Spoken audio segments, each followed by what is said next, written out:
What's up, guys? Okay, so here we have the AlphaBridge Classified set for soloing resistance, and as you can see, we've got an even stat distribution, 555, and the sole reason for this is so that we can take the maximum advantage of our 6 set bonus.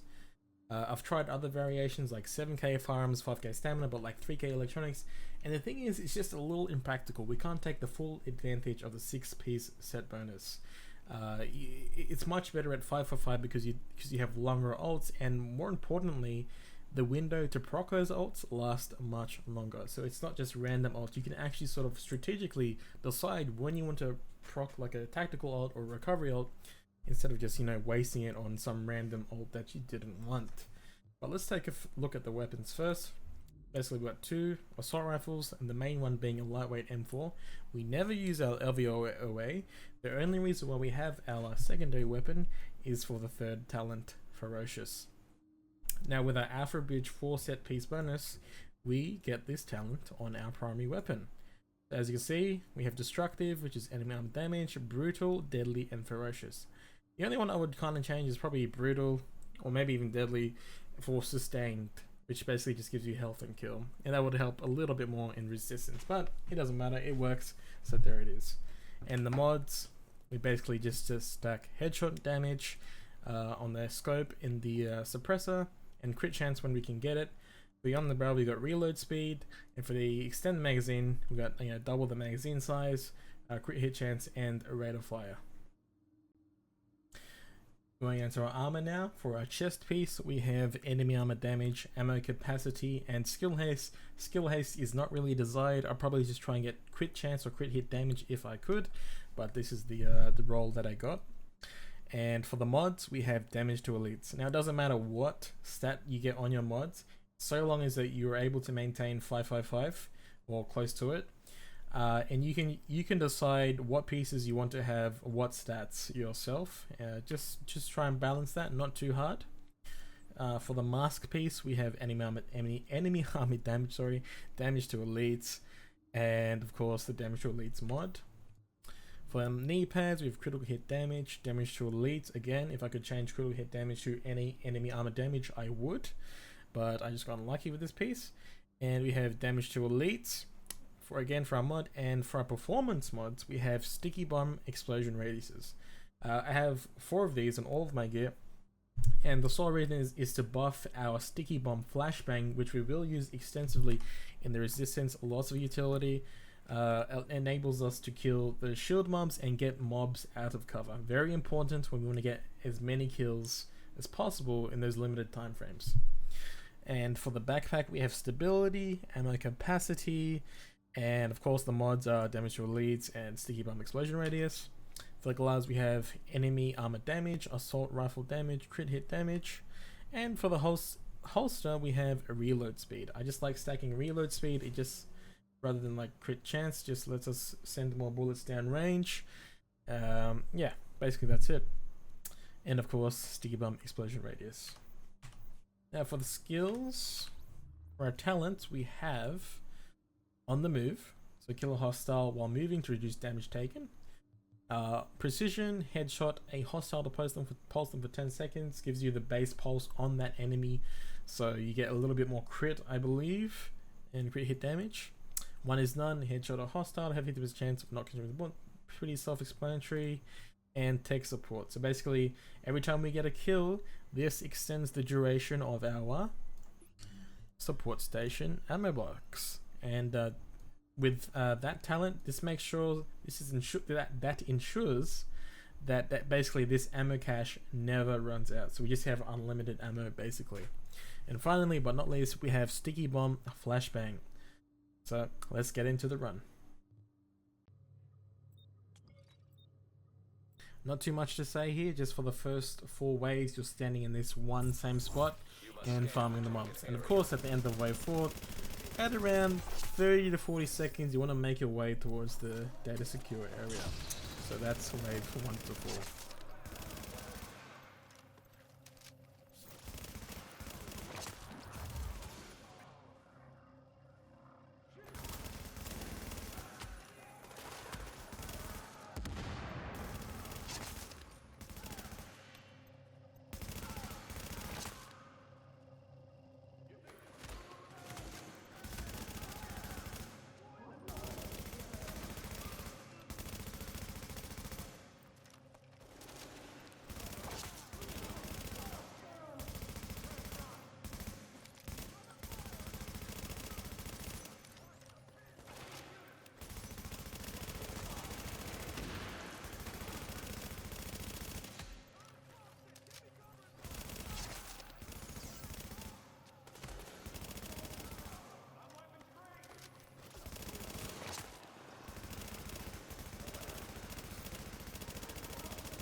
So make sure you stay in this spot right here so that the mobs are spawning behind that pillar right there, or that big pipe in the middle. If they're spawning behind it, you're in the right spot. If they're not, then you're in the wrong spot. So that's all there is to it. Now you can get unlucky if you do get Joe Ferro as your boss, because he will push up to you. Now all you can do with that stage is just kind of move up to that pipe and do your best to kill the mobs. And once it moves away from your spot right there, you can go back to it, and hopefully more mobs will spawn. But just realize that you will have less points than normal. So that is unfortunate, but you still get like 4 caches or something. It's not too bad.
Seeing one more hostile.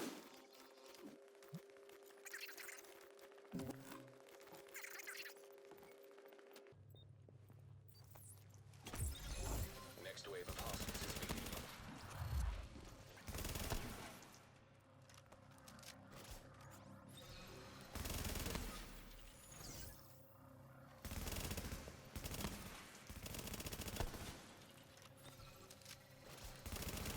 I'm seeing 5 enemies left. Scans say you have 3 enemies left. I'm only seeing one more hostile.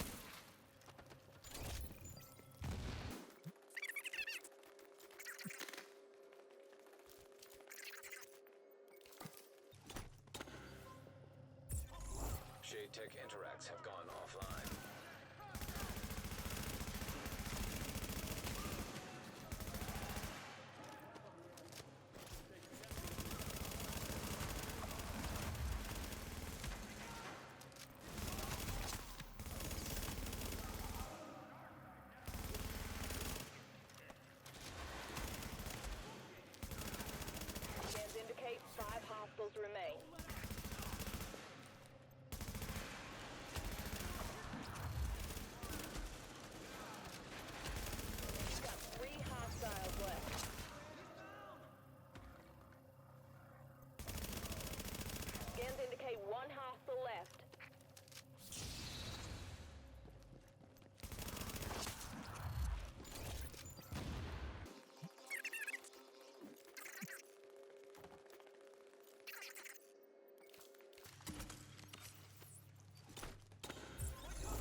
left to complete critical objective.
Take out all remaining enemies. I'm seeing 5 hostiles remaining. There's 3 unfriendlies left. Can say you got 1 hostile.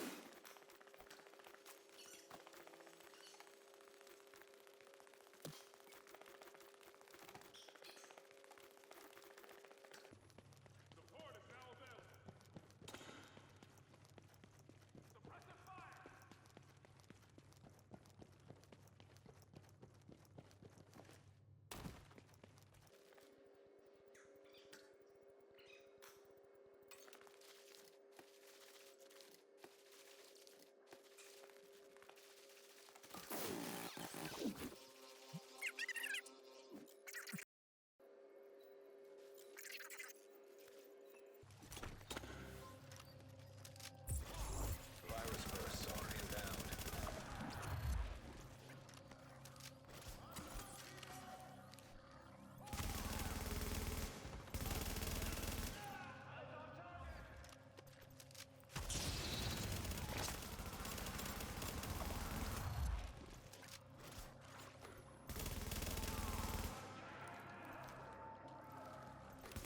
Looks like you got 5 hostiles remaining.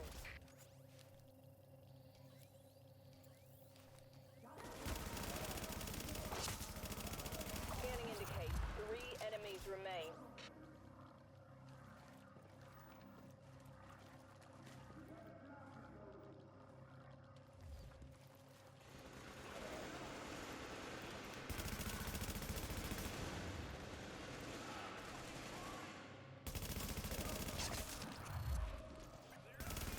Got 1 enemy remaining.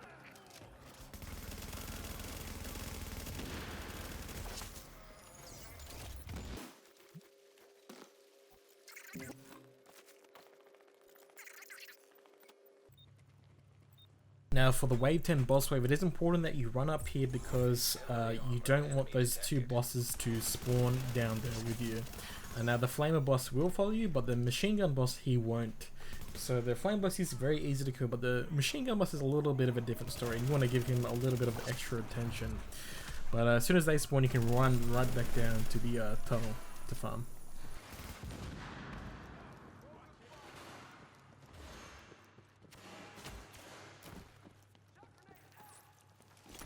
Now I kind of screwed up here and gave these mobs way too attention. Basically what I should have just done is just like stay in the tunnel and not give them any attention, and they should hopefully either come right behind you and I can kill them so that new ones can respawn in the tunnel behind me, or yeah, just ignore them. So what I did here was kind of a mistake. I waited too long and I let those medics come down, where I should have just, you know, stayed in the tunnel and let the mob spawn from that little cave over there.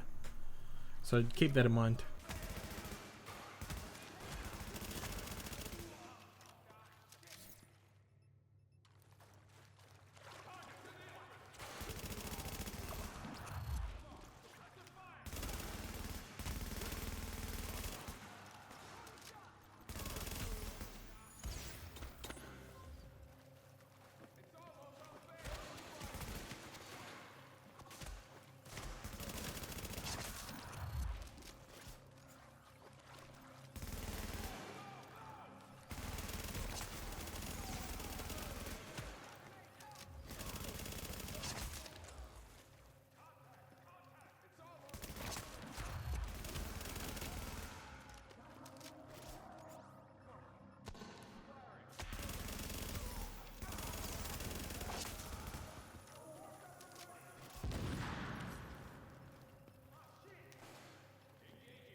hostiles remain.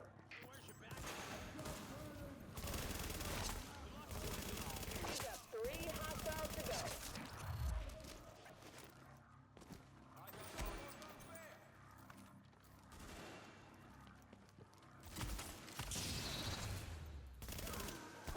Scans indicate 1.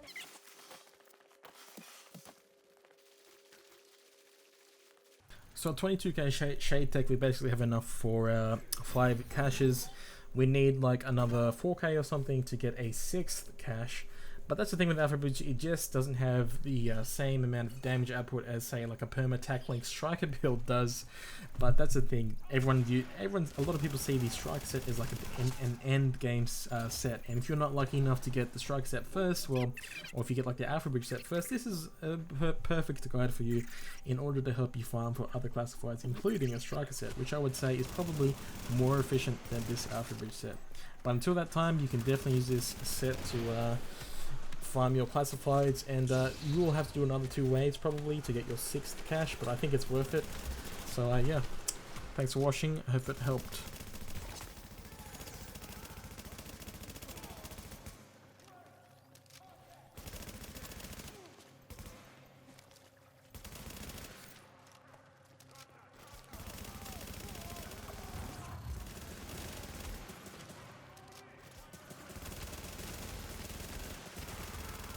You still got 5 hostiles out there.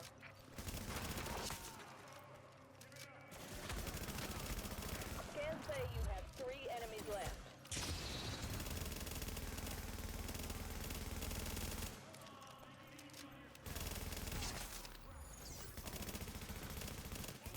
I'm seeing 1 more hostile.